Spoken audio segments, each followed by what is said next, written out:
So where do we go next? Well, joining us now to tell us, JPMorgan Asset Management Portfolio Manager Phil Camporeale. Phil, good to see you. So I've never seen a time, can't recall a time when a president's economic whims held such sway over U.S. stocks. But I actually want to start talking about fixed income and international relative to old big tech market leaders. What does this dynamic we're seeing right now tell us about where we should go? Yeah, I think the dynamic, John, it's good to be with you and Morgan again, is that you can't lose U.S. exceptionalism in 100 days. And I think we're starting to see a clawback of some of the stuff that has really worked. So what were the two things that worried investors the most this year? First was Federal Reserve independence. We kind of got clarity on that at the end of April. President Trump has no intention of firing Jerome Powell. We think he lasts until May of 2026. But the elephant in the room was trade relations with China.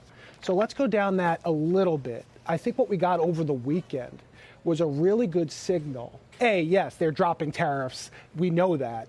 But they don't want to decouple from each other. That's first. And then when you read through that, I think what the swing factor is, you don't have to price in a recession anymore. So our recession probabilities that were basically a coin flip a month ago are moving down very, very quickly. And we're somewhere right now between 30 and 35%. And a lot of Wall Street strategists are there. So what does that do? That then illuminates some of the stuff that U.S. exceptionalism kind of deteriorated earlier this year, particularly mega cap tech. And I can't stress that enough.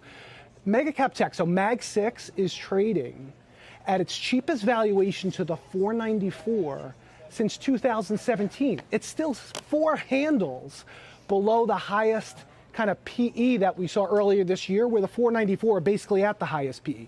So if you want to be really surgical about this, I think the growth names, the mega cap tech, particularly the Mag 6, still offer some value, John, even with the rally that we've seen. Okay, I hear all that, and that sounds good, but at the same time, we've got AppLovin back up, as we were just showing on the board. Yep. Palantir also doing quite well today. Bitcoin is at 104K again, while the 10-year yield flirting with 4.5% again today. Can risk assets continue to do so well with the 10-year right up against 4.5? Yeah, so there's nothing controversial about 4.5%, John, unless you're investing in some of the sectors that need rate cuts, that desire rate cuts. And those are things like small cap or mid cap. And what we've seen from those Mag 6 companies, particularly in 2023, when they represented 3/4 of the return of the S&P that was up 25% that year,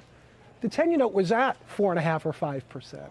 So that's just another notch in some of the quality that you're getting from those companies, is the ability to deal with these levels of rates. Now, John, if rates are going up, A, because of rumors of Federal Reserve independence going away, or B, because inflation is rising, that's a different story. But, John, what we're seeing is a normalization, a pushing out of the rate cuts that we don't need anymore because the labor market looks resilient with the equity market doing well. And, John, that's okay.